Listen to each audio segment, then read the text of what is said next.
কোটিপতির হাসি ফরমালিন। কথা বুঝছেন? আমার সেদিন দোয়া চাইছে বেটা, বিশাল বড় শিল্পপতি, 7,000 কর্মচারী ওনার, ঢাকা শহরের শিল্পপতি, 27 জন না 29 জন কুকার মানে বাবুর্চি রান্দে।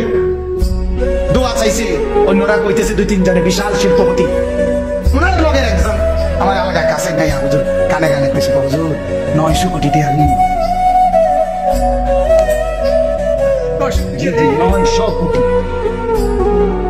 900 কোটি টাকা ঋণ। তুই বড় লোক, কথা বলেন না কেন? এটা বড় লোক। তাহলে এই হাসি ফরমালিন না? কথা বলেন না কেন? এই হাসি তো কিস্তি হলে হাসি। কথা বলেন? তার হাসি তো লোনের হাসি। হাসি লোনই হয়েছে। কথা বলেন? লোন, লোন, সুদ, সুদ, হারাম হাসি, বৈধ হাসি না।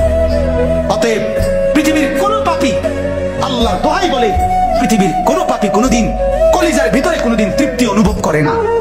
আপনি দেখেন, তার হৃদয়ে কোনো শান্তি আসে না, তার কলিজায় কোনোদিন শান্তি আসে না।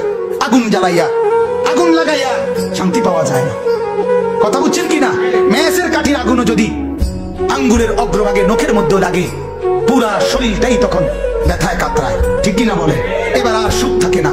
প্রতিটা গুনাহ, প্রতিটা গুনাহ, প্রতিটা গুনাহ আগুন, আগুন, আগুন।